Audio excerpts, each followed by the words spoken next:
Kimning qorni og'rib qolsa san'atkorlarga osiladi. Taniqli xonanda Yulduz Usmonova nimalar deganini ko'ring.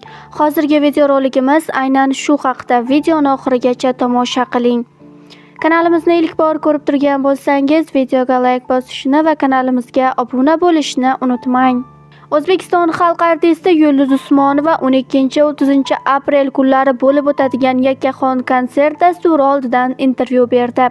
U suhbat davomida konsertga tayyorgarlik, yangi dastur haqida gapirib, xonandalarning soliq to'lashi kerakligi haqidagi qaror loyihasiga o'z munosabatini bildirdi.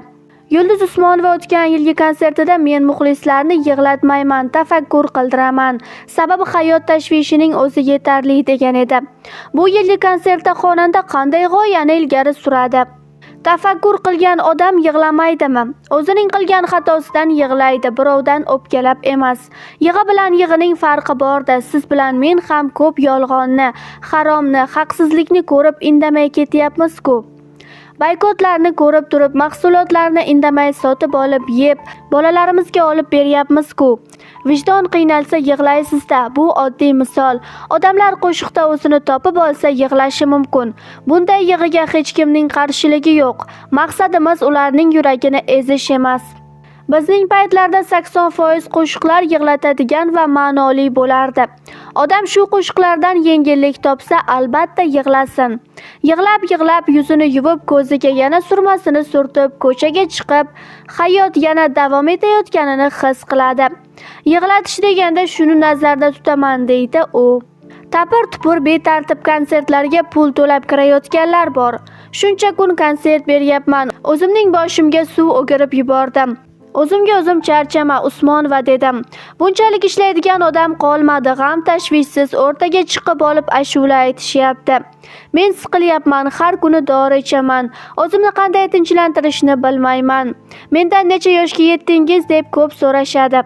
Turmush o'rtog'im nega siqilasiz deydi. Qanday qilib siqilmay? Men bolalarim bilan sahnaga chiqyapman. Tasavvur qilyapsizmi? Qanday qilib xavotir olmasligim mumkin? Menimcha gap kostyumlarda, gaplarda, iddao qilishda, chiroyli yondirilgan chiroqlarda emas. U shundoq ham kerak, qilamiz. Qo'shiqlar o'z o'rnini topsa, Yulduzni Yulduz deb eslashadi. Konsertida zo'r lazer chiroq qilgan edi deb eslashmaydi. 7dan 70gacha eslanyapmanmi, demak qo'shiqlar yashayapti. Men qo'shiqlar yashashi tarafdoriman, deydi Yulduz Usmonova. O'zbekistonda 2026-yil 1-sentyabrdan boshlab san'atkorlar va boshlovchilar ko'rsatadigan xizmatlarni soliq ilovasida ro'yxatga olish hamda bir xizmat bir to'lov tamoyili asosida soliqqa tortish rejalashtirilmoqda. Mazkur qaror loyihasining e'lon qilinishi shou-biznes vakillari o'rtasida keng muhokama va e'tirozlarga sabab bo'lmoqda. O'zbekiston xalq artisti Yulduz Usmonova bu borada qanday fikrda? Rahbarlarimiz eshitsin, prezidentimizga material olib kiradiganlar juda adashadi. Indamay kelayotgandim, endi gapiraman. Voy, to'ylarda isrofgarchilik bo'lyapti. San'atkorlarni qisqartirish kerak deyishadi. Agar biz isrofgarchilik bo'lsak, bizni konsertingizga qo'ymang. Nima qilib davlat tadbirlariga bizni qo'yyapsizlar? Qo'yinglar, san'atkorlarni qirib yuboringlar. Xatmi Qur'on qilib, aqiqa qilib o'zingiz o'tkazavering. Nima bo'ladi, kim ishlaydi? Eng yomon, eng ishlamaydigan san'atkor ham fonogramma qilish uchun necha pul sarflaydi? Tug'ilgan kun tomosha qilsangiz fonogramma ayttirib bo'lsa ham chaqirasiz-ku. Masalan, men eski tuskida, yirtiq kiyimda kelsam yoqamanmi? Ayting. U omma ichidagi odam, kosmetologga borishi shart, yaxshi kiyinib yurishga majbur, chunki u xalqning yuzi. Biz Amerika emasmiz, o'z urf-odatimiz bor. Yirtiq kiyim to'g'ri kelmaydi. Lekin bizda birorta qo'shiq uchun pul to'lanyaptimi? Har bir bayramda qo'shiq buyurtma qilayotganda pulini to'lashga qurbingiz yetadimi? To'lang, shunda gap bo'lishi mumkin emas. Bugungi kunda juda qiyin. Isrofgarchilik bo'lsa ham san'atkorlar deyishadi.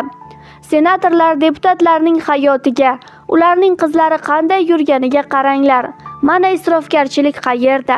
Biz ishlamayapmizmi? Qachon uxlaganimni kim ko'rdi? Men yig'lab yuboraman. Kecha ham juda qattiq yig'ladim. Odam charchab ketadi. Endi soliq, kim chidaydi, kim ishlaydi? Kim yangi qo'shiq qiladi?